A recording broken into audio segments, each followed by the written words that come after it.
செவ்வாய் தோஷம்னு சொன்னால் ஒன்றும் இல்லை. அந்த செவ்வாய் தோஷம் இருக்கிற பொண்ணுங்க பார்த்தீங்கன்னா, அது ரொம்ப டிசிப்ளின்டாக இருக்கும். டைமிங் சென்ஸ் இருக்கும். நம்மக்கிட்ட சராசரியாக அந்த டைமிங் சென்ஸ் இருக்காது.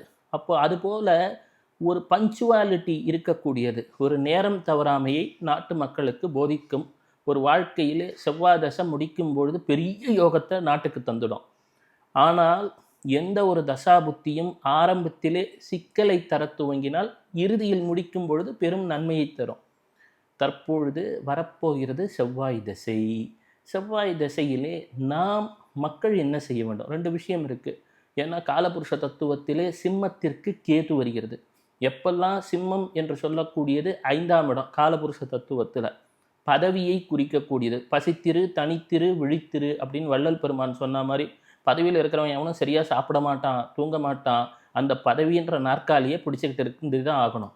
அப்போது அங்கே கேது என்று சொல்லக்கூடியது விஷமற்ற பாம்பு. அது வறுமை தவிர விஷம் அற்றது என்று சொன்னோமே தவிர ஒரு அச்சத்தை தந்துவிட்டுத்தான் செல்கிறது. அப்பொழுது பதவியில் உள்ளவர்களுக்கு சில நிர்வாக சிக்கல்களை தரக்கூடும். அது எந்த ராசியாக இருந்தாலும் சரி. சிம்மத்துக்கு கேது வந்தால் ஒரு ரிசல்ட்டு. கும்பம் என்பது லாபஸ்தானம், தனஸ்தானம். பங்குச்சந்தையில் பணத்தை போடுறோம், லாபம் வரணும் தானே பணத்தை போடுறோம். வியாபாரம் செய்கிறோம், லாபம் வர வேண்டும் என்பதால் தான் முதலீடு செய்கிறோம். கும்பத்திற்கு ராகு வரும் பொழுது என்ன ஆகும்? கும்பம்னா ஒரு பானைன்னு அர்த்தம். அந்த பானை ராகுவால் ஆட்சி செய்யப்படக்கூடிய பானை. அங்கே பானைக்குள்ளே எதை போட்டாலும் கீழே பானையில் காலி, அந்த தண்ணி எல்லாம் மீனத்துக்கு ஓடி போயிடும்.